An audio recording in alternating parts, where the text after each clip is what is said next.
Thank you po, Nanay Yutan.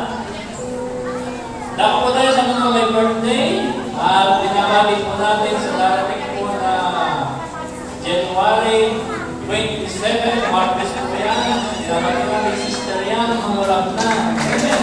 Happy birthday, Maria. At sa darating naman na ano to? 13,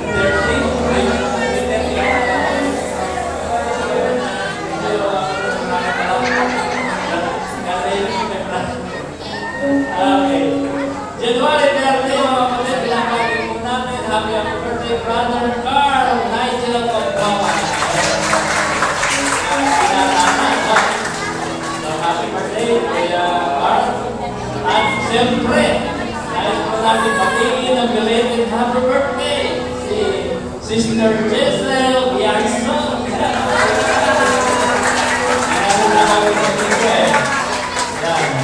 January 23, so tayo din po natin i-recognize pati yung ating mga bisita. Meron po pala tayo anniversary. Brother birthday and Sister Sally. Happy birthday. January 20. Bukas na. Bukas. Kaya may dates sila bukas. Binabati po natin ngayong umaga. Meron po tayong parapuhin. Siya po ay bisita po ni Ate Princess. Welcome po. Ate Imelda Acuña. Imelda Acuña.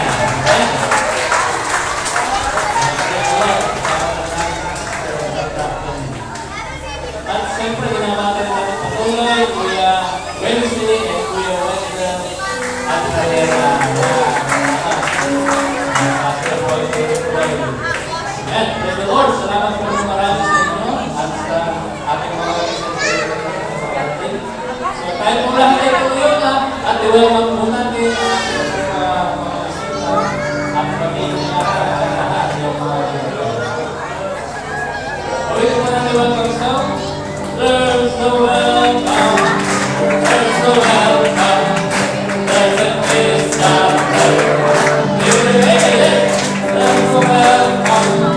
There's the welcome. There's a place down there. Come here. I love Malina. Come here. I'm Malina. It's my home. Welcome Malina. Come here. I'm Malina. It's my home. Hey, birthday song.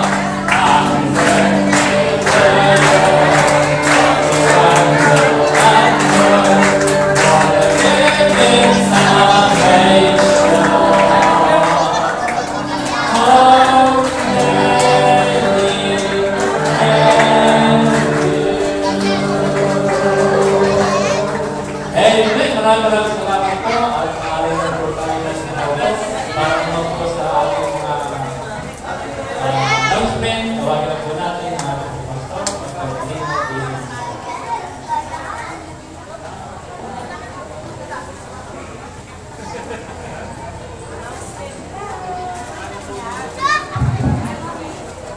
Amen. Maraming salamat po sa ating Chief Deacon po. Salamat po sa bulaklak, Nanay Nata. God bless you. Po. At ulit po Panginoon sa lahat ng nandito. I-bless kayo ng Panginoon po. Salamat. Medyo malamig po ang panahon. Yan. Masaya pa tayo. Sana buong taon ganito para masaya. Para laging masarap magkape. Kaya lang, ano lang yan? Ma-enjoy nyo lang yan hanggang February lang. Pagdating ng Marso, kaya na, iba na yan. Paypayan na naman ng paypayan. So let's enjoy the worship service. Let's serve the Lord. Meron tayong problema, pero problema lang yan. Ang Diyos ang bahala dyan. Okay, so we are preparing for our activities. Po. At yung Sunday School po ay mag-start na February. Yung 4 weeks po, ako teacher.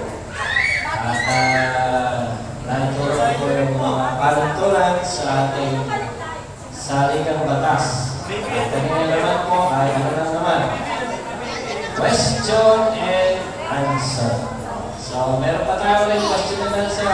Monthly po yan. Last week ng February. Lahat ng questions ninyo, isulat nyo, ibigay nyo sa mga Sunday School teachers po ninyo. Especially mga katanungan po sa turo ng banal na kasulatan. Pwede naman po, kung meron kayong ibang katanungan, related naman, pwede naman po kayo magtanong. Everybody is welcome to have their questions. Kahit po yung mga bago natin, pwede naman po, natin kayo ng Sunday School. Kasi dyan tayo maraming matututunan. Dyan po ako lumaki at nahasa sa Sunday School. Okay, tayo po ay naghahanda para kay Camp Banquet. At sabi na po sa ating kabataan. At nagre-raise po sila ng fund, kaya yung GC. Pagpasensya nila po at kailangan lang po nila ng pondo. Meron po sila coffee jelly. Huli ako sa order, naubusan ako Order po kayo para bili naman sila. Ayaw naman po ay para sa kawakin ng Panginoon. Magaling talaga yung presidente. Paano yata sa nana? Okay. So, nagpe-prepare po sila post-love banquet. When we say post, pagkaya rin ang cocktail. Kaya pa po kami ng speaker. So, yun din po. Unified worship naman. Kaya may unified natin. 15. Kaya lang, kapit alas 2 ka naman. So, pag-usapan po muna natin yan. Sa Marso, maraming naka-line up pa rin. Yung men's fellowship, meron tayong day out. Ano ba yung day out natin? Ano yung day? February yan? Malapit na yan. 2 weeks from now, February 7, meron tayong day out. Akyat tayo sa youth deck. Yan. May mga tricycle naman po tayo yung walang tricycle, nakalangkas naman po. Nire-ready na lang ay pambili ng lori. Kaya pambili ng lori. Lori ng langkas, kakalili natin. Konting hiking. Wala naman sa view deck. Kalakalan tayo ng lori. Nakasakanon to, nakaka-jacket. So this is a fellowship for men. Para magkasama-sama lang tayo. Anong oras po tayo? Anong oras ba yung kasama natin? Alas 5. Alas 5. Magkikita. Dito sa harap ng GBC. Hindi po alas 5 na hapon Alas 5 po ng umaga, Sabado, February 7. Nire-ready din yung mga Ramblers video, mga pang-hiking po ninyo. So, ayun po, day out of kalalakihan. Marami pa tayo mga nakalalang gagawa. After the service naman po, ay magre-report po ako sa Senate Council para po sa ating applicable settlement sa February 30. May sagot na tayo sa asunto natin. So, yun naman po, tuloy-tuloy na po tayo sa ating kawain ng umaga. Nagtanong po natin, puso, sipan. Binabato ko rin po mga nakakamahay sa live stream. Okay, so sandali po ito. Ang umaga ng kawain. Mga careful na yung mga cellphones po nito. Ano na ang nangyayari, no? At ulit-ulit natin tayo. Focus po natin ang ating puso, ang kasipahan sa pagpupuri, ang makita, pagsanta sa Diyos. Tawag na po natin ang ating praise and worship.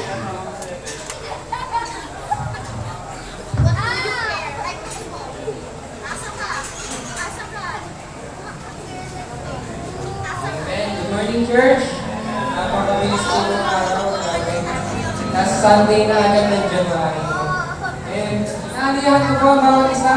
Kayo po tayong lahat. Sama-sama po natin purihin at ilahin sa Panginoon ng ating Panginoon. Sa mga nag-birthday po, happy birthday to sa inyo lahat. Mabisita naman po natin po. Welcome po sa lahat sa Panginoon.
po tayo tumawa sa ating worship song.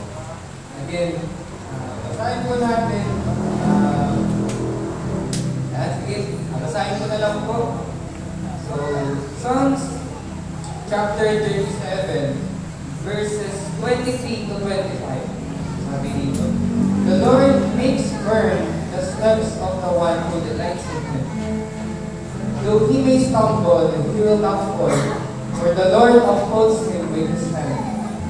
I was young, and now I am old, yet I have never seen the righteous forsaken, or their children begging bread."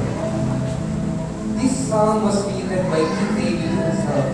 And sabi nila, kinoconsider daw itong Psalms 37 bilang isang confidence psalm.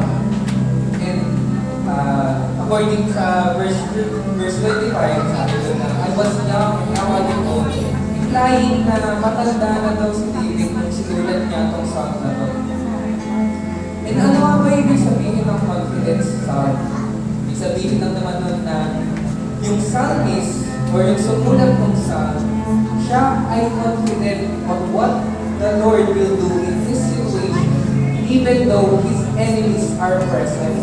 Ibig sabihin lang nito, sumulat na David, may trial siyang pinakaharap. May makakalaban siya present, pero confident siya sa gagawin ng Panginoon sa buhay niya. Ang tema po ng Psalms 37 ay nagsimula na sinasabi ni David na huwag kayong mabahala. Sabi niya, huwag kayong mabahala, fret not.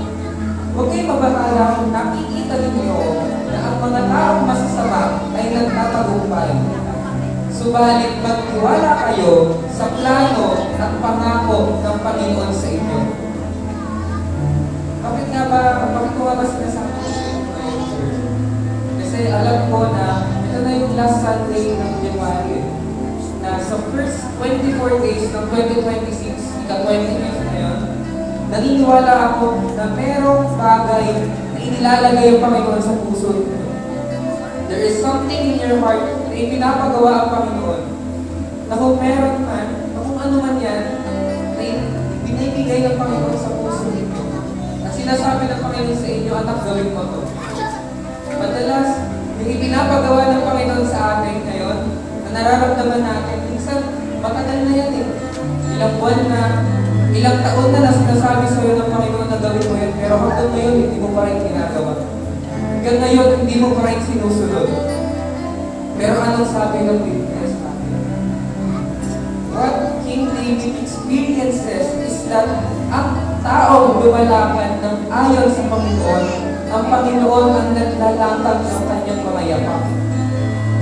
Though he may stumble, oo, pag sinunod mo yan, may mawawala sa'yo. Madadapa ka, matitisod ka, pero he will not fall. Because the Lord will uphold you with His hand. In verse 25, sabi ni David doon, sa buong buhay ko, ever akong nakakita ng taong nagtapat sa Panginoon na pinabayaan ng Panginoon. Even in our church, hindi naman po biro yung kinakaharap ng ating simbahan, ng ating iglesia. Pero, ano nga ba yung inilalagay ng Panginoon sa puso natin right at this moment? Ano nga ba yung inilalagay ng Panginoon sa puso natin? At kung ano man yun, gawin natin dahil may pangako ng Panginoon.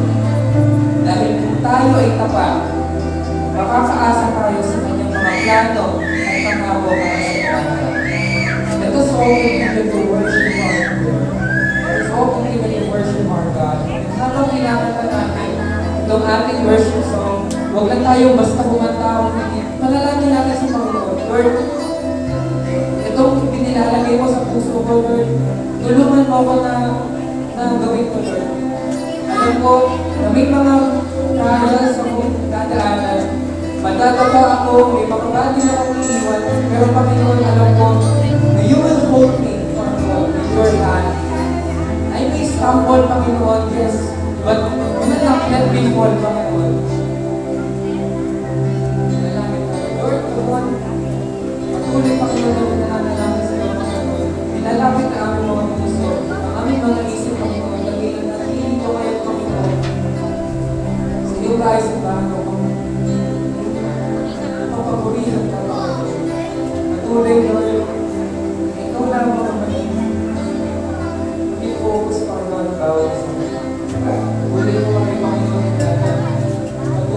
bago makita sa bawat isa, Panginoon. Patuloy, Panginoon, na lumapit kami, Panginoon, sa iyong plano, sa iyong mga pangako, Panginoon. Na sa iyong mga pangako, Panginoon, gawin yung mga sa kung ano man, Panginoon, kung mga bagay hindi mo kapagawa mo sa amin, Panginoon, alam namin na mahirap, Panginoon.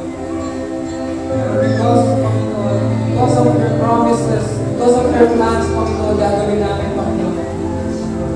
Alam po ang mga kasama ko namin. Sa pangalan ni Jesus.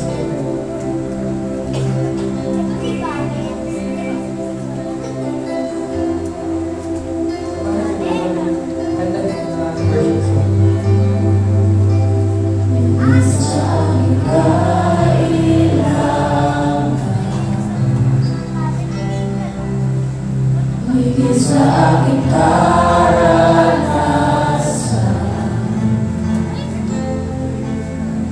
higit sa aking isipin, ay kaya mong gawin. Higit sa aking kalakasan,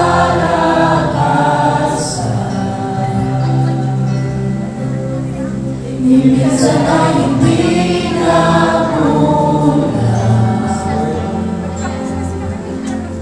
higit sa aking isipin, ay kaya mong gawin. Higit sa aking kailangan, higit sa aking karanasan,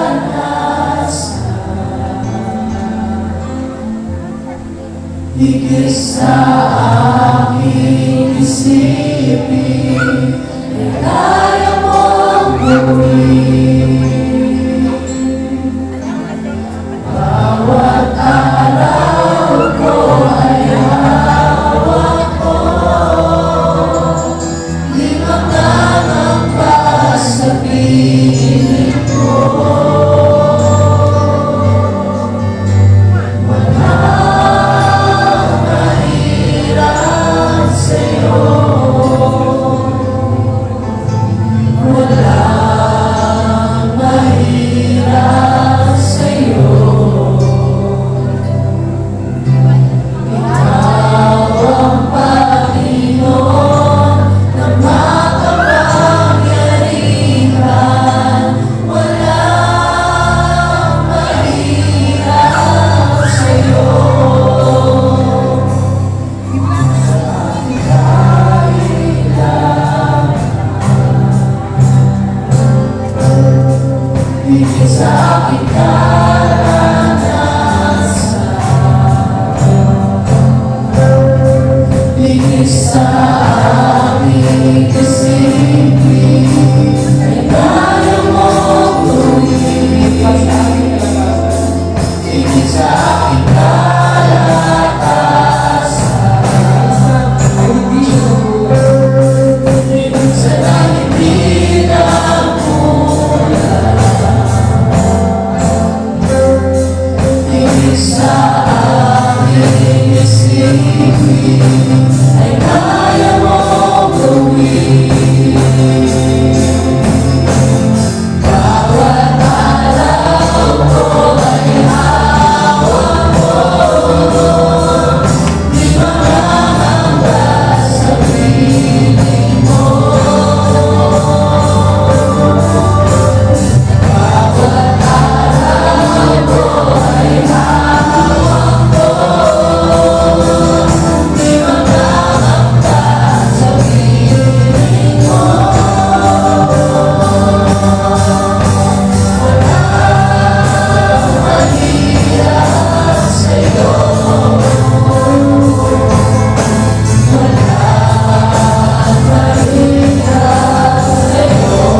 po ang aming sapat ka lang.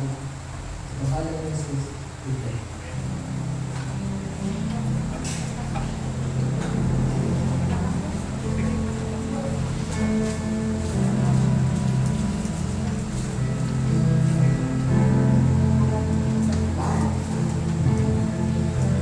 Ay po'y manalangin.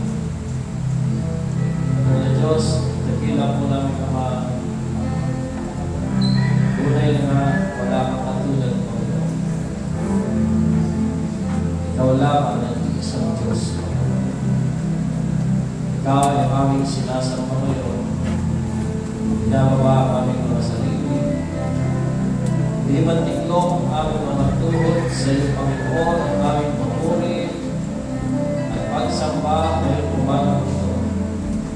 Patawad po sa aming mga kasalanan, gawa, ay salita, Panginoon. Gawin mo kami dapat ngayong umagang ito. Mahilingan mo ang pagbugas ng banal na dugo ng iyong anak sa bawat isa sa amin. Pinupuri ka namin, sinasamba ka namin ngayong umaga.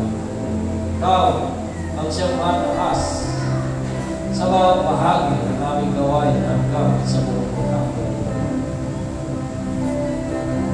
O Diyos, iyo mo pinagtitiwala ang gawain ito hanggang sa buong maghapon. Samahan po niyo kami sa lahat ng aming mga gagawin desisyon Panginoon sa araw niyo. Samahan niyo po ang Paz. Pinabalik po namin sa iyo lahat ng kapurihan at pasalamat ng mga natin sa pangalan ni Jesus. Amen.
Sun comes up, it's a new day dawning.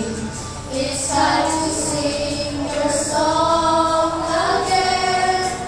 Whatever may pass and whatever lies before me.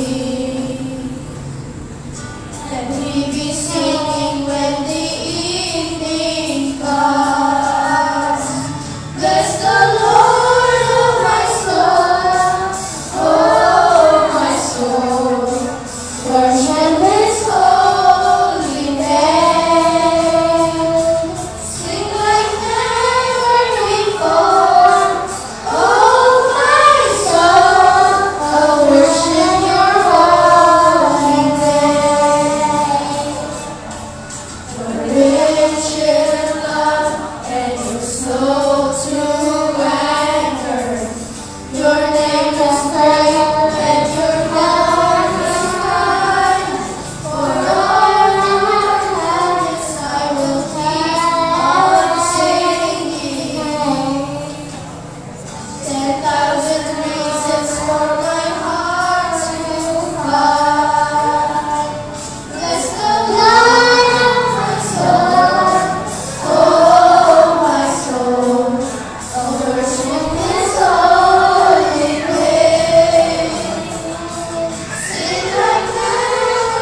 waiting po natin ang Nalang Jesus, papurihan. Nalang Jesus, papurihan. Ready? Sing. Nalang Jesus, papurihan.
Bago po tayo sa ating responsibility reading.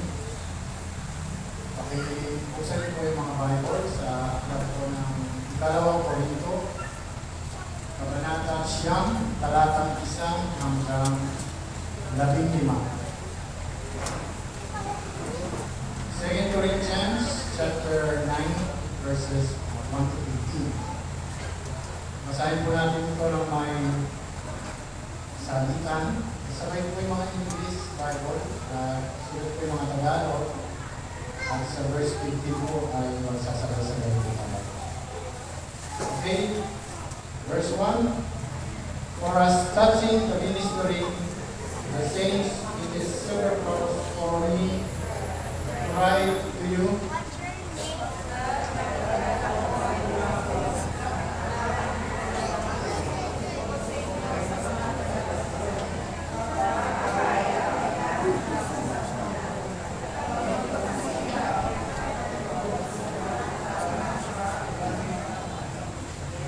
Verse 3, Then have I sent the brethren, lest our boasting of you should be in vain in this behalf, that, as I said, we may be ready.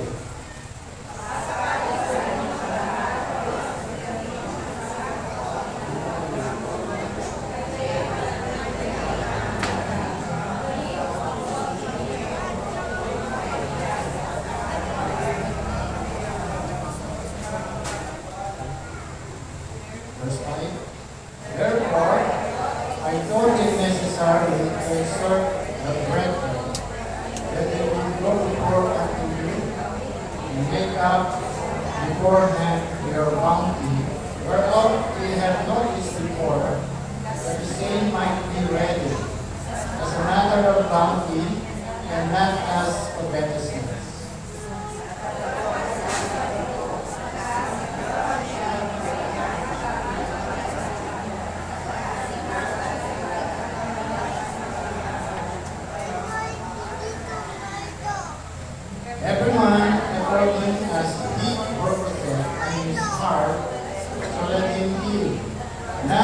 grudgingly or of necessity, for God loveth a cheerful giver.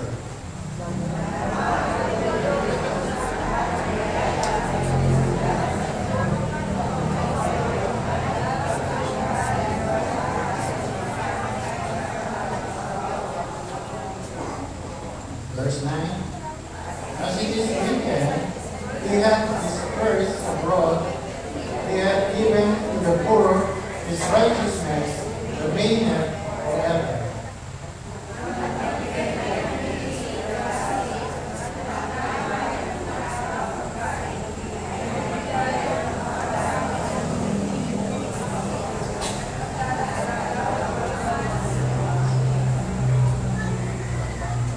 Being enriched in everything to all bountifulness, which causeth through us thanksgiving to God.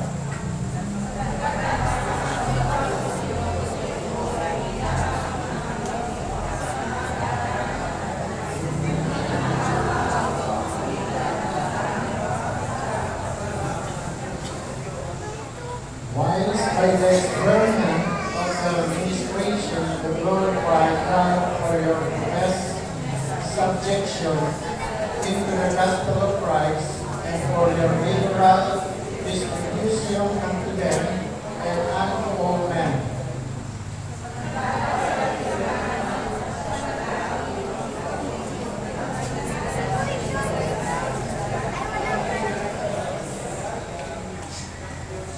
Sabay-sabay po tayo, verse 15. Thanks be unto God for His unspeakable gift. Palahin po ang pagkabasa ng maraming salata. Ulitin po natin. Praise God from all blessings flow. Praise Him all creatures here below. Praise Him above the heavenly host. Praise Father, Son, and Holy Ghost.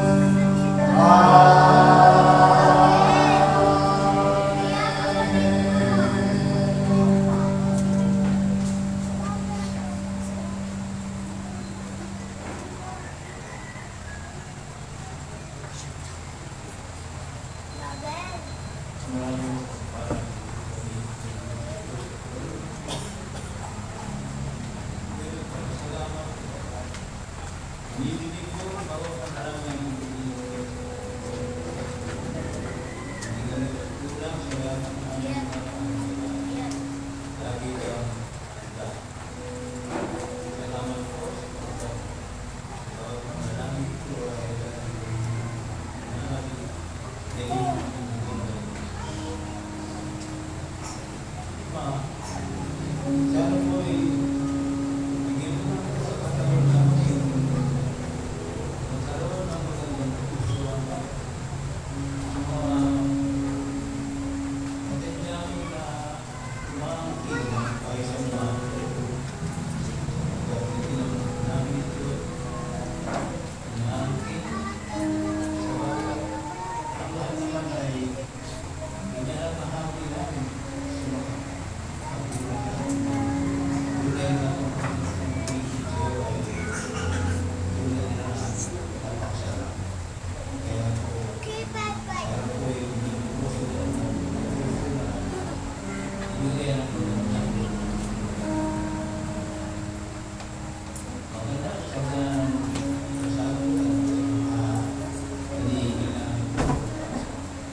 My heart is so proud.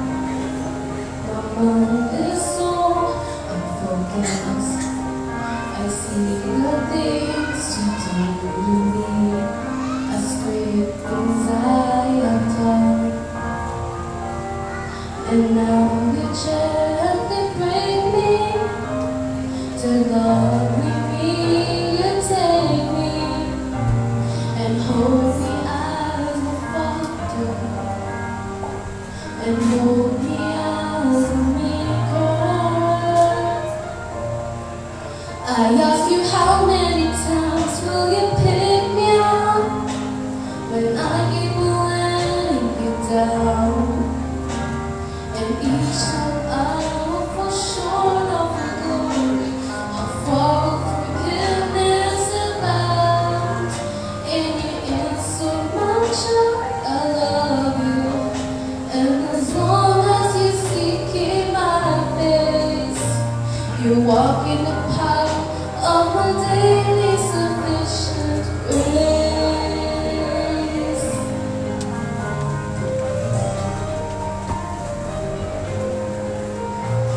At times I may grow weak and feel a bit discouraged, and knowing that someone somewhere could do a better job. For who am I to serve you? I know I don't deserve you. And that's the part that burns in my heart and keeps me hanging on. I ask you how many times will you pick me up when I keep letting you down. And each time I will fall short of your glory, how far will forgiveness abound. And you answer my child, I love you. And as long as you seek in my face, you walk in the path of my daily sufficient grace. You are so patient with me, Lord.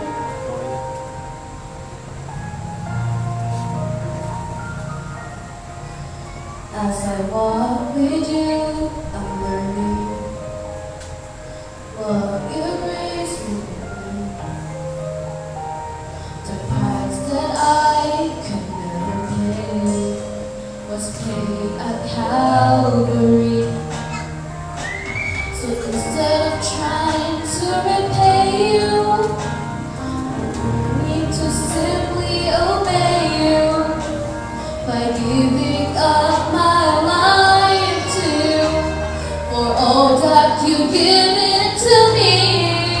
I ask you how many times will you pick me up when I keep letting you down. And each time I will fall short of your glory, how far will forgiveness abound. And you answer my child, I love you. And as long as you seek in my face, you walk in the power of my daily sufficient grace.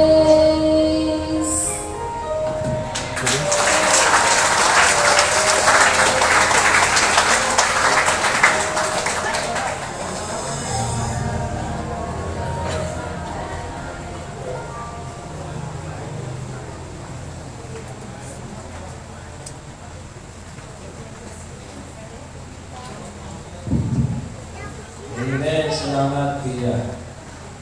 Bilang saya si Pastor. Alaga po namin. Kami-miss ko lang yung mga nanay niya. Mga akit nanay niya. Nanay, mga magkakapit ko. Kumakanta rin. So, buti na lang, merong nagmana.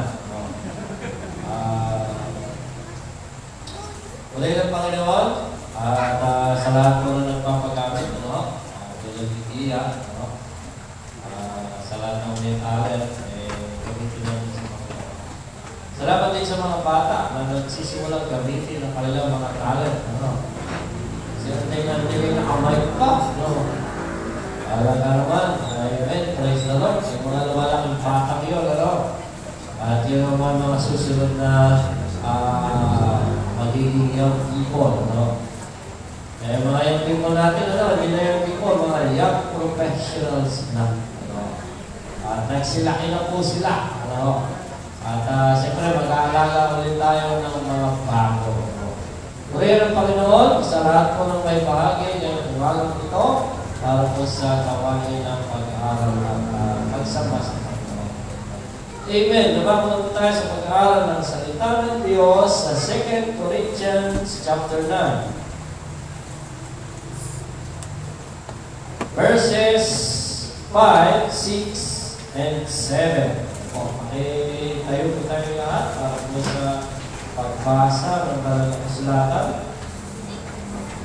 2 Corinthians chapter 9, verse 5, 6, and 7. Makisundan nyo na lamang po sa inyong mga banal na kasulatan. Ikalawang Korinto 9, talatang 5, 6, at 7. Ganito po ang sinasabi. Iniisip ko pa kailangang ipamanhig sa mga kapatid na nangaunang pumaryan sa inyo at ihanda agad ang inyong kabulol na ipinangako nung nang una pang ito'y maihanda ng gaya ng abulon at hindi gaya ng sapilitan. Datapwat sinasabi ko, ang naghahasit ng bahagya ay nag-aani ng mga bahagyanan at ang naghahasit ng sagana ay mag-aani ng mga sagana. 7.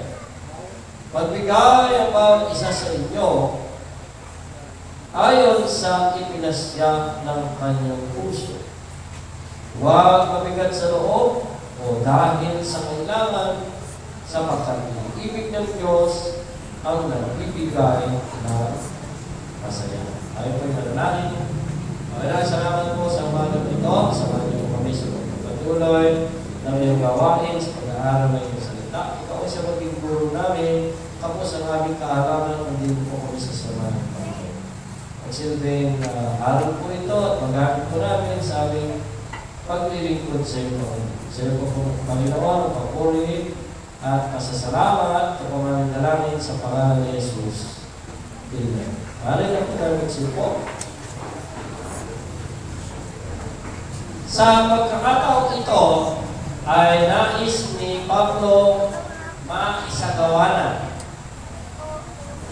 ang tulong na ipinangako ng mga taga-Korinto para sa mga nangangailangang kapatid sa Jerusalem. So ito po yung part 2, yung part 1 ng isang linggo. Isang taon na ang nakalipas at ngayon ay nagpasugo na siya ng ilang kapatid sa Korinto upang maihanda na kaagad at maipadala ang tulong pinansyal. Actually, pinansyal po ito mga kapatid. Hindi ito item. Sometimes, pag sinabihin mo ang Pilipino, o tumulong tayo sa mga nasalagtalang ng Diyos, sa mga mahihirap, sa ganyan, they're giving their items.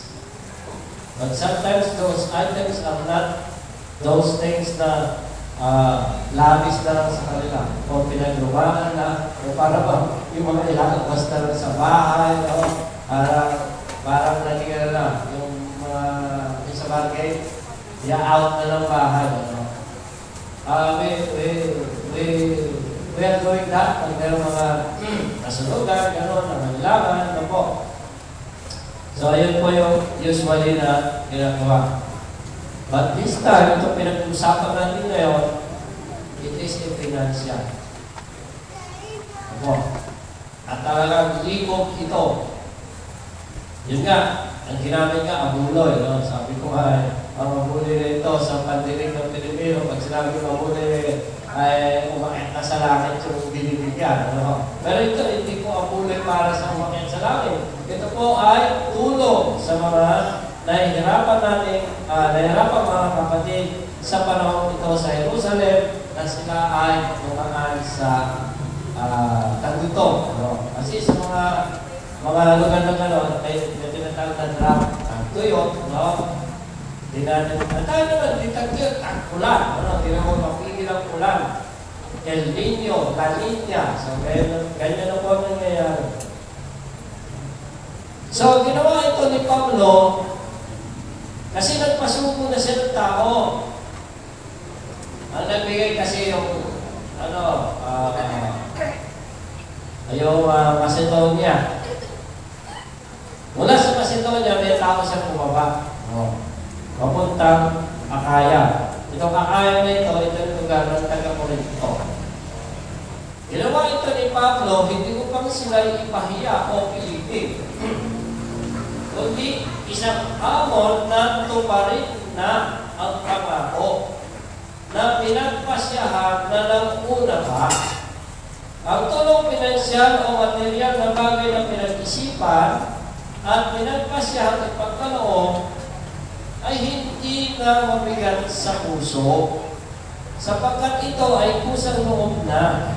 Dito nabuo ang pamantayan ng pagkakaloob sa gawain ng Panginoon. It means, itong tulong na pinapaayos ni Pablo, isang taon lang nakaraang plano. So, nagpasuko na siya ng mga tao, hindi para mapahayaan ko nito, kundi isang hapon na ituloy na nila ang kanilang sinimulang gawain ng ministeryo ng pagtulong. Sabi nga niya ito ay magsilbing hindi sa militar, kundi ang inyong katuwaan. Sabi nga, dito na nagsimula yung mga pamantayan ng pagkakaloob sa mga iglesia nung sabihin ni Pablo ang 2 Corinto 9:7. Magbigay ang bawat isa sa inyo ayon sa pinasya ng kanyang puso, huwag mabigat sa loob o dahil sa kailangan sapagkat pinag-ibig ng Diyos ang nagbibigay ng masaya.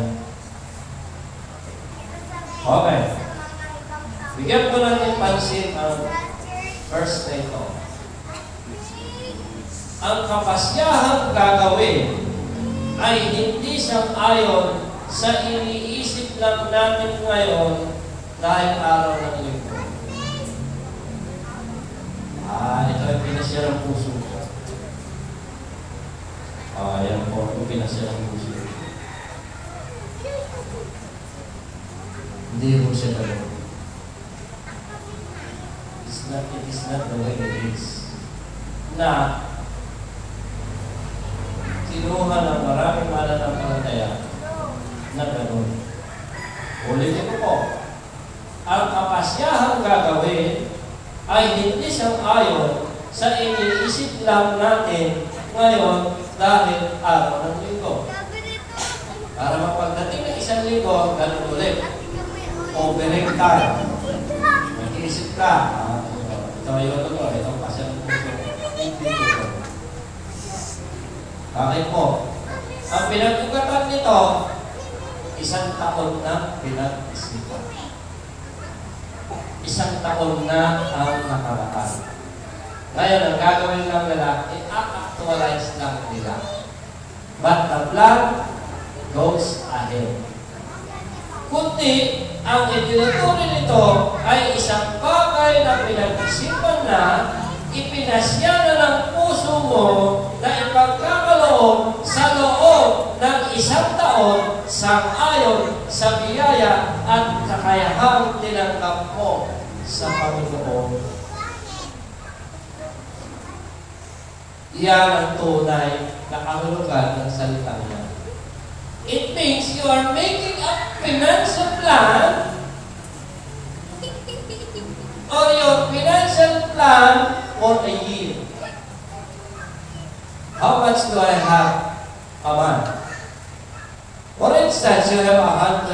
peso. This is the plan, Lord. I will give the 10 to you because that is yours. And another 20 is my offering to the work of God. And those 70, I will use it. That's a plan. That's the purpose of God.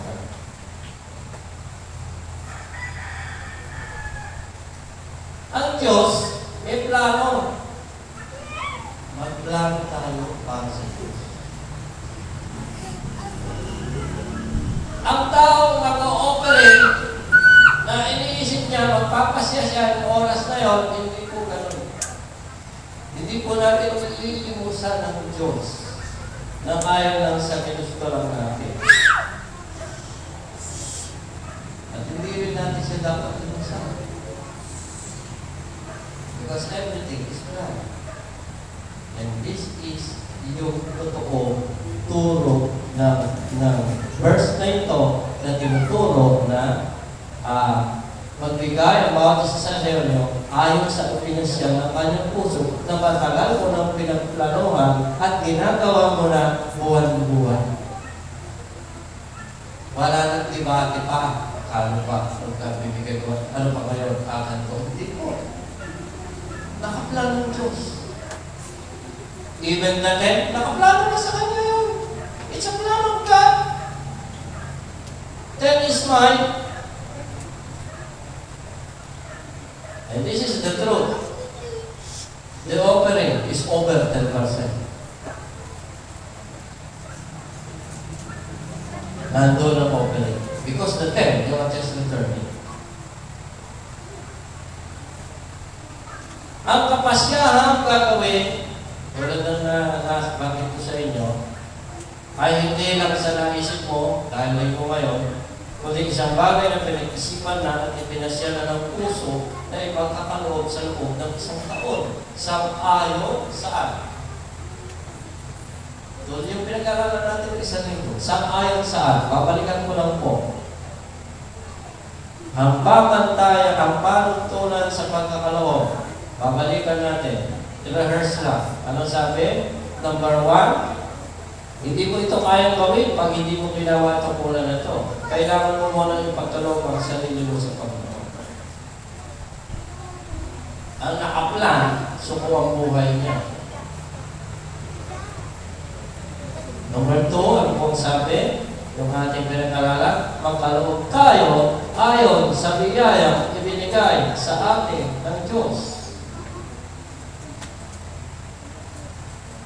Sa kang doktor, sa kang teacher, sa kang engineer, sa kang carpenter, isa kang worker sa isang company, may kakayahan ka. Yun yung kakayahan. Magkaloob tayo ayon sa biyaya na binigay sa atin ng Diyos. Tinatanggap mong sweldo, biyaya yun. Pangatlo, magkaloob tayo ayon sa kasaganaan ng katuwang at kagandahang loob. Once you plan, hindi na masakit dito. Bakit? Wala na dito. Kahit yung isang tao, pag sinabi niya, kapatid, sige, magbibigay ako ng gantong harapan. Alam nga, ilagay na natin, magbibigay ako ng 50K. Alam niya, pagdating ng bigayan, hindi na masakit sa kanya yun. Bakit? Pinag-isipan na niya yun. Pinlagan na niya. Kahit naman sa bahay niyo, di ba? Pag may pipilin kayo, may ipapagawa kayo, meron kayong paglalaanan ng pera, ang laki-laki ng budget, pero pag pinag-isipan mo at pinaglaanan mo at ginawa mo para doon, wala ka sakit sa doon. It is plan. Yun yung tinuturo ng Diyos. Magkaloob tayo ay sa kasaganaan ng katuwang ng kagandahang loob. Ano ba? magkaloob tayo ayon sa sariling kakayanan. Mahaba po ito, pito to eh. 5. Magkaloob tayo ayon sa sariling kalooban. Magkaloob tayo ayon sa ating mga sariling tinataglay. Ayan na po, dito yun. Yun yung pagkakaloob. Eh ano yung 2 Corinthians 9:7? Yun yung paraan. Ang purpose na yun, it's a plan. Na ipinagkamali ng maraming nagkakaloob. Na para bang linggo-linggo, nililimusan nila yung Diyos. Eh, yun yung pinasila po siya po. No. Hindi yan turo na walang nakasilatan. Kung ito ay maisasagawa natin, mayroon itong magiging buwan. If you do this, real giving, ito magiging buwan. At magaganap sa atin ang mga prinsipyo ng pagkakaloob. Ano po ang ating mensahe ngayon? Narito ang prinsipyo at bunga ng pagkakaloob. If you plan for this giving, it is a planned giving. It's just what you think at this time. Ganyan po ang turo talaga ng pagkakaloob. Number 1, ano ba magiging bunga nito? Una, magsisimula ang pananagana ng biyaya mula sa Diyos. 2 Corinthians 9:8, ang sabi, at maaaring gawin ng Diyos, hindi kayo ang Diyos. Ang gawin ng Diyos na ang lahat ng biyaya ay magsisagana sa inyo. Once you give, you became a channel. May kasunod yun, channel of what? Channel 2, Channel 3, Channel 4. Di ba? Napipihit mo lahat. Channel 5, Channel 6, Channel 7. Ano channel ba kayo? GMA ba kayo? O ano? O Channel 2. Eh, ganun eh. No? Iba-ibang channel. Pero lahat yun naiikutan mo. What do you mean by that? Lahat pwede mong ikutan. All of these things na pagtulong, material man, financial man, gagamitin ka ng Diyos, idadaan sa iyo yung tulong. No? Ang prinsipyo ng pananagana ay nasa patuloy na pagkakaloob. Ang tawag dito ay channel of blessings. Na mentras ikaw ay nagbibigay, ay mas lalo kang pinagtitiwalaan at binibigyan sapagkat marunong kang magpalako at mag-share ng blessing. That's it. Lahat ng channel, meron ka. Lahat ng channel, pwede mong puntahan. No? Hindi ka lang channel 2 lang, o channel 7. Ang Diyos kasi, mentas nakita niya yung palad mo, marunong magbigay, lagay siya ng lagay. Diba may pinagtitiwalaan tayong tao? Enjoy ka na rito, bigay mo nga ito kay ano. Tapos pagkaya natanggap na mo niya, pastor, ito, bigay mo naman kay ano. Saan tumataan? Kay enjoy.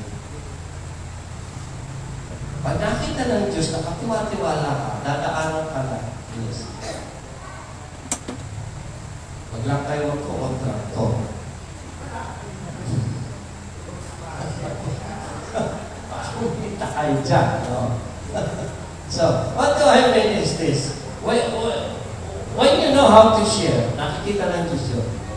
Sila rin kasi ang nagsabi. Ang sabi niya, at maaaring gawin ng Diyos, hindi kayo yung nagsisikap parang Diyos.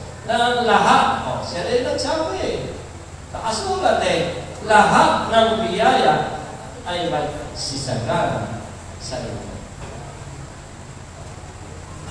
Sagana ka sa pagbibigay. Sagana ka sa pagkain. Sagana ka sa hanap buhay. Sagana ka sa friends. Sagana ka sa mga kabarkada. Huwag ka sa may pera, sagana ka sa lahat. Kasunod po yun. Nakakatawa yung isa nating kapatid na nasa abroad ngayon. Alam mo, Pastor Rino? O ano mo yun? May kukwento lang ako sa'yo. Alam mo naman ako, di ba? May wala ko sa nanay ko. Doon ako laki sa lola ko. Nabubuhay ako kasi naglalaba lang ako kay Mami Consume. Naglilinis lang ako ng bahay nila. Or meron kapatiran na maglalabada lang ako, maglilinis na bahay nila. Kaya ako kakain ng tanghalian. Iniisip ko naman, pati ako na, lalo lang kakainin ko, yung lola ko, gutom na. O anong ibig kong sabihin? Wala pa lang dito kamukha. Ano magagawa? Ganun talaga Pilipino. Nag-aral. Nag-aral ng computer, science. Sa Micro City, sino nakakalas ng Micro City? Nakagraduate siya, tataas na grade, pinagbabalaki sa akin. Parahan, tataas na grade ko. Galing mo naman, sabi ko. Kung ako, may pera talaga, pag-aaralin kitang teacher, babaging teacher ka din. Salamat din kapatid dyan sa ano, at ikaw may plano pa sa akin, yung iba ko wala, yung pangapano ko wala. Ay, sa madalit sabi, nakagraduate ko sa computer. Nag-apply siya sa fraud. Ayun. Ang laki ng sama. Nakapatayo ng bahay. Ang laki, sa buhay. Totoong testimony ito. Kilala nito. Nakapag-asawa pa. 2 anak. Isa, marating dito. Alam niyo, sabi niya sa akin, Pastor Rino, o ano, ang dami kong kamag-anak mo ngayon. Sabi mo, wala akong kamag-anak. Ewan mo, bakit biglang tumawin? Naglapitan sila lahat sa akin eh. Kasi marami kang biyaya. O di ba totoo? Pag mayroon mong biyaya, marami kang kakilala, marami kang friends, marami kang relatives. Bakit? Naglingkod kasi sa Diyos. Naging tapat siya sa Panginoon. Naglingkod dito. Nahihimatay ngayon, tuloy pa practice. Pero dito tumitigil. So pinagpala na siya ng Panginoon ngayon. Bakit? Yung pananakala nagsimula na sa kanyang buhay. So ang prinsipyo, mentras ikaw ay nagbibigay, lalo ka rin binibigyan ng Diyos. Number 2. Ano ba ang bunga ng pagkakaroon na ito? Kung ating isasagot. Number 2. Magkakaroon tayo lagi ng sapat na kakayanan. What do you mean by that sapat na kakayanan? Ableness. Kahit ang galing-galing mo, kahit ang talino mo, kahit ano, kaya mong sagutin, pero wala kang lakas at may nakakawan mo, langlag ka. Saan ang gagaling yan? Sa Panginoon. Yung kakayanan. No? Sabi dito, basahin natin. 2 Corinthians 9:8. At maaaring gawin ng Diyos ng lahat ng biyaya ay magsisigana sa inyo. Yun ang number 1. Ano yung kasunod? Upang kayo na laging may buong kaya sa lahat, may kakayanan ka, ay magsipanagana sa mabuting gawa. Yung ableness mo, galing din sa Diyos mo. Yung galing mo sa negosyo, galing sa Diyos. Yung galing yung skill mo sa ginagawa mo, galing sa Diyos yun. Yung talas ng mata mo, yung talino ng isip mo, ableness yan, galing din sa Diyos yan. Hindi ka kakakapusin mo. Kasi yun yung pinagmumulan ng iyong blessing. For instance, ako, teacher ako. Ang binigay sa akin ng Panginoon is the ability how to teach. How can you be able to deliver to the children the knowledge that was in your mind? And you will bring it into their mind. That's a skill na hindi kaya gamitin ng iba. Meron pa yung skill na hindi ko kaya gawin. Bigyan ng Diyos na. Ang tawag dyan, ableness. Magkakaroon tayo lagi ng sapat na kakayanan. Ibibigay ng Diyos na. Ang mga taong nagkakaloob ng tulong ay nagkakaroon ng laging sapat na kakayanan. Yung sa ginagawa mong pagtulong ay hindi ka nawawalan dahil ikaw ay instrumentong pinadaluyan ng pagpapalang galing din sa Diyos. Number 3. Ano ba ang prinsipyo at bunga ng pagkakaloob? Magkakaroon tayo ng saganang bunga ng mabuting gawa. This is what you are designed for. You are being saved by grace and you are being called by God to be an instrument of producing a good fruit. And that is mabuting gawa. Diyan tayo tinawag ng Diyos, di ba? Sabi sa 2 Corinthians 9:8. Isang verse lang ito, pero ang daming message.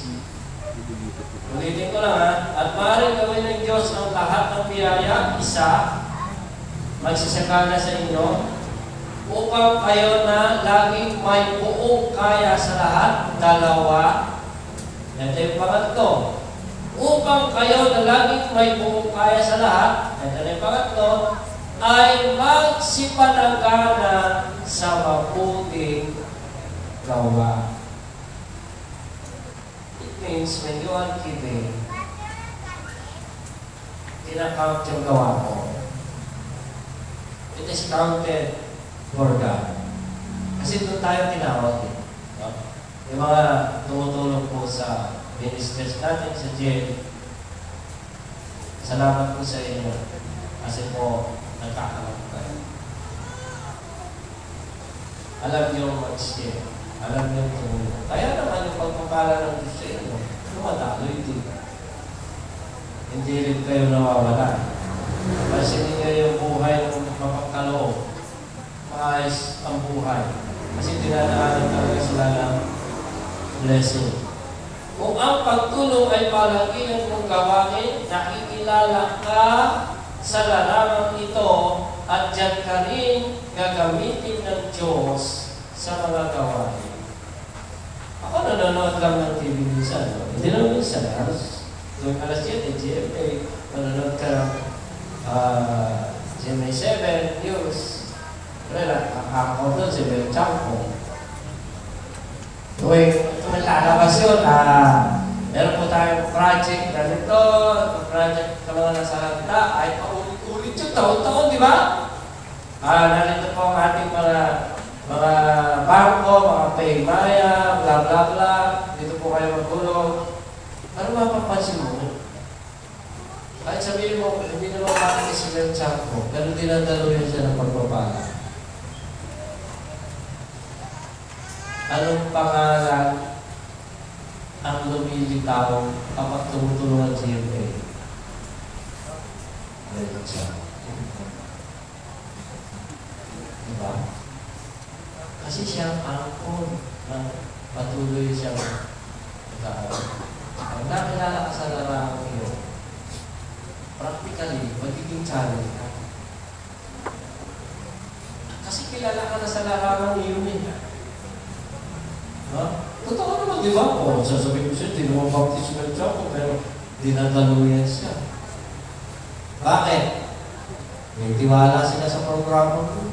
Dinadaluyan yun ng mga mayayaman. Doon binibigay yung pera nila. Yung mga pera nilang marami, idadaan din sa bangko, pero bangko na ngayon, zero. Tapos si Benchako naman, i-report niya yung mga nagagawa. O di ba, ikaw naman nanonood, nandun talaga yung tiwala mo, gusto mo tumulong, magpapadala ka rin. It's a principle. Kapag nakita ka ng Diyos na gano'n, ganun din mangyayari sa iyo. Practical yun ha, pero nangyari. Okay, that is number 3.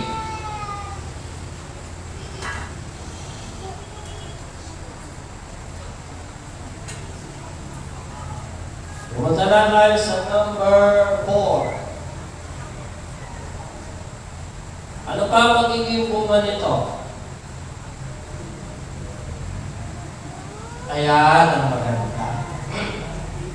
Mananatili ang iyong katuwiran magpakailanman. Magpakailanman. Pag-example. 2 Corinthians 9:9. Gaya ng nasusulat, siyang nagsako, siyang nagbigay ng sa mga dukha, ang kanyang katuwiran ay mananatili magpakailanman. Ayan, magandang salita, no? Ano ibig sabihin nito? Ang ibig sabihin nito, mananatili sa kaisipan ng mga taong iyong tinulungan ang iyong ginawa. Hindi nila malilimutan ang kabutihang ginawa mo. Ang iyong pangalan ay may mabuting reputasyon at pagkakakilanlan. Oy, alam mo, sino tumulong sa akin? Si Gano. Sino pangalan nila bakit niya? Pangalan. Sita. Yung pangalan mo kumakalat sa iba. Ang ibig sabihin, ikaw ay tinatandaan nila sa ganung larangan, itong taong ito, matulungin ito, itong taong ito, tinatandaan dahil sa mabuti niyang mga gawa, and it happens. Kaya yung pangalan mo, lagi rin nababanggit, hindi nito mawala. Kasi kilala ka sa ganung bagay. Subukan mo ang pagpautang, patay ka ngayon. Bakit na mangyayari? Pero utang ako yung pinautang eh. Kaya na, iba naman ang litaw. So what I'm trying to say, this is practical. When you're doing things, you are known by that thing. Tinatandaan ka ng tao. So it means all of these blessings will happen to you. Ano sabi? Ang iyong pangalan ay may mabuting reputasyon at pagkakakilanlan. Number 5. Ano pa magiging bunga ng pagkakaloob at prinsipyo? Mas lalo pang mapaparami ang bilhin iyong ihahasi. Isa ka palang manghahasi kapag ikaw ay nagbibigay ng tulong o nagkakaloob. 2 Corinthians 9 verse 10. Sabi dito, at ang nagbibigay ng binhi sa naghahasi at ng tinapay ng pinakapagkain ay magbibigay at magpaparami ng iyong binhi upang ihasik at magdaragdag ng mga bunga ng iyong katuwiran.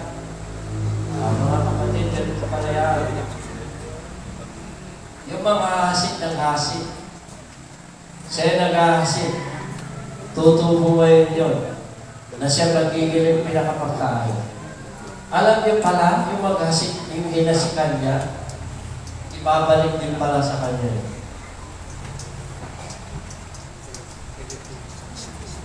Ulitin ko, basahin ko mabuti. Ulitin ko. At ang nagbibigay, ikaw yun ha? At ang nagbibigay ng binhi sa nag-aasik. Okay, nag-aasik din. Binibigyan ko kayo ng binhi. At ang tinapay na pinakapagkain ay magbibigay. Sino yun? Ako? Hindi. Kayo na binigyan ko. Ay magbibigay at magpaparami ng inyong binhi upang ihasik. Ibig sabihin pala, yung bunga nyo, may share pa rin ako. Parang networking. Bumubunga kayo, pero nakikinabang pa rin ako. At magtatagtag ng mga bunga ng inyong katuwiran. Di ba nauso yung networking? Na yung mga recruit mo, pag nagpunga sila, may kita ka pa rin. At yung mga nagpunga na yun, na inano naman, nirecruit yung mga tao yun, magbibigay yung bunga dito, magbibigay para sa akin. Ganyan pala ang prinsipyo ng Diyos. Once na pinaparami mo, yung marami na babalik din sa iyong kapatid. Ayun yun na, nakasulat eh. Talagang aaralin ko yun yung dilitaw. Ito ang prinsipyo na kung ano ang iyong itinanim ay iyo rin aaninihin. Ang mga taong bibigyan mo ng binhi at ng pagkain ay siya rin magbabalik sa iyo ng binhi at pagkain. Yan pala ang prinsipyo ng Diyos. Alam niyo, totoo ito.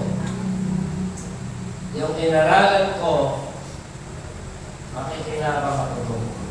Yung aaralan nun, makikinabang yung nagturo, makikinabang pa rin yung unang nagturo. Babalik pa rin. The same way. Sino nangaral sa'yo? Si Kuya ni Ferdy. Pangalan niya ano pangalan? Si Eric. Pinangaralan ko si Sito. Sabi kay Sito, sino nangaral sa'yo? Si Lino. Sino ba nangaral si Lino? Si Eric. O, di ba? Bumalik na naman kay Eric. May pinangaralan si Sito. Pinangaralan si Elisa. Nilanong si Elisa. Sino nangaral sa'yo? Si Sito. Sabi kay Sito, sino nangaral sa'yo? Si Lino. Sino nangaral kay Lino? Si Eric. Kahit pabalik. Kahit yung church, dinitrace back tayo, pabalik sa pangalan ni Jesus. Kahit sa kulupaan pa kayo. Bakit? Sa manang galing ni Yesus. Kay Jesus. Dala din sa pagkakaloob. Lagi may balik sa iyo ng mga. Ito ang prinsipyo na kung ngayon, anong yung tinaling, ay tinaling. Number 6. Mas lalo pang dadami ang bunga ng iyong katuwiran. Kung marami ka na, lalo pang dadami. 2 Corinthians 9:10. At ang nagbibigay ng binhi sa nag-aasik ng tinapay na pinakapagkain ay magbibigay at magpaparami ng inyong binhi upang ihasik at magdaragdag ng mga bunga ng inyong katuwiran. Habang dumadami ang iyong tinutulungan, ay lalong dumarami ang iyong katuwiran. Ito ay dahil marunong kang maghasik ng marami, kaya marami din ang kanin. Alam niyo, sabi ni Pablo, bago niya sabihin yung 2 Corinthians 9:7. Nabalikan ko lang.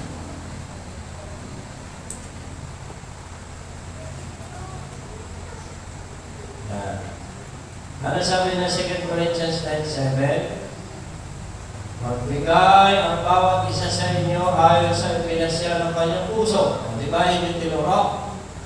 Bumalik kayo sa 6. May tinuturo siya sa 6. 2 Corinthians 9:6. Ano sinasabi ng 6? Kayo magbasa. Ano sabi? Datapwat, sinasabi ko, ang nag-ahasik ng bahagya ay nag-aani ng bahagya. At ang nag-ahasik ng sagana ay mag-aani ng sagana. Sinabi ni Pablo yan, ha? Tapos sinunod niya yung verse 7. Ano sabi niya sa 7? 2 Corinthians 9:7. Ano sabi niya? Magbigay ang bawat isa sa inyo ayon sa ipinasya ng kanyang puso. O tanong ko, alin sa dalawa? Sagana o kakaunin?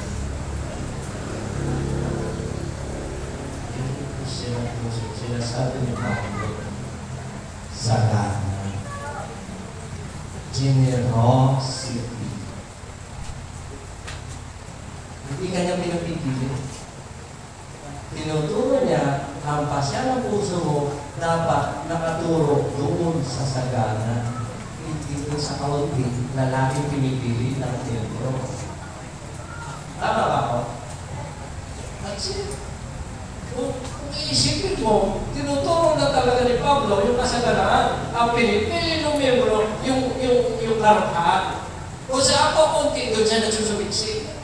Eh, sinabi na nga ni Pablo, anin ng marami, ay nakasing ng marami, marami na anihin. Yung konti makasing, konti na anihin. Ano yung tinuturo niya?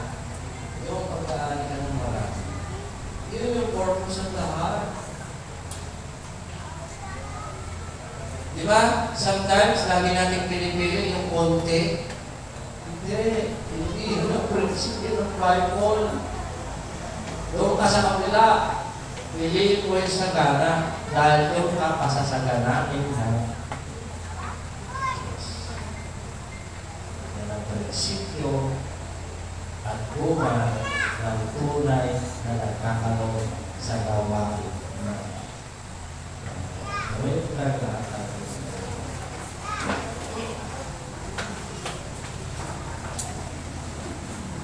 Memorize love sa Neverland Power. Panginoong Diyos, sa puso namin. Itinuro mo po sa amin ang malalimang unawa sa iyong mga salita. Na kung minsan ginagamit lang namin pangsalat sa sarili namin kagustuhan. Na kung ano lang ang maisip namin, na yun lang ang pagkakaroon sa ito. Nasasabihin pa namin, Panginoon, itong pasya ng puso. O Lord, patawarin mo po. Hindi namin lubos na maintindihan ang iyong sinasabi. Pero ngayon po, itinuro mo po ang totoong puro pagdating sa pagkakaroon. Ito pala ay isang pinagpalanuhan, pinanalangin, kung anong nararapat sa ito. Hindi ito isang bagay na iniisip lang namin. Para magbibigay-usan ka lang yan. Patawad mo Panginoon sa pagkakaroon.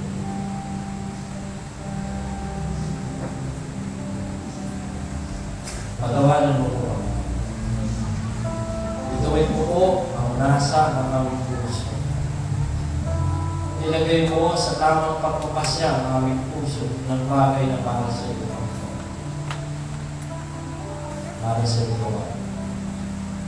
Salamat sa mga salitang ito sa pagpatuloy namin maglawa ang lalim ng iyong mga salita. Purihin ito, Panginoon. Salamat po sa aral na ito. Isang sikreto ng pananagal. Tuloy mo kami pagpalain at samahan, Panginoon, sa amin po mga susunod na mga. Salamat po sa iyong aral na ito. Tulungan po namin ito sa iyo. Tuloy kong dalangin sa iyo ang aking mga kapatid. Kung wala akong kapatid. Pinagdadaanan nila. Ano bang problema nila, iniisip nila, iniinda nila sa kanyang kapatid. Gusto ko pa rin silang panalangin, Panginoon. Gusto ko silang patuloy na ilakad sa iyo. Sa mga kapatid ng pinapanalangin, may pangailangan, pagtaas po ng inyong mga kamay. Amen, amen. God bless you. Amen, God bless you. Amen. Bless you, mga kapatid. Salamat po sa mga kamay na ito na patuloy na nagtitiwala sa inyo, Panginoon. Dinadalain ko po sila sa pangalan ni Jesus. Dinadalain ko na ipagkaloob po ang kanilang pangailangan, Panginoon. Ang kanilang mga kahilingan, ang kanilang mga minibigti, Panginoon, sa umagang ito. Dalain ko sa iyong sang-ayon sa iyong kalooban. Pagkaloob ko ito sa Panginoon. Salamat po sa iyong mga salita. Ngayong umagang ito. Binabalik po natin sa lahat ng kapulitan at masasama. At mula doon sa makapag-iingat sa atin mula sa pagkatisod, nilagad tayo ng Diyos, paliwanagin ang kanyang mukha sa atin. Sa pangalan ng Ama, ng Anak, at ng Banal na Espiritu. Lahat ay magsabi na Amen and Amen. Malakpakan po natin ang Panginoon. Pagsalaan po kayong lahat. At iwan na lang po lahat ng members. I-report lang namin sa iyo ang aming napag-usapan. Salamat po sa ating mga bisita. Kakabayan po natin sila. At sana po lagi namin po kayong makasama. Lalo na po yung mga pamilya natin nakasama ngayon. Ang Ganenda po. At yung pamilya ng Gagawin. Salamat po sa inyo. Mamaya po may gawain. Gawin fellowship. Ay, mga friends naman, kawan-gigos, may lalakaran ng sandali.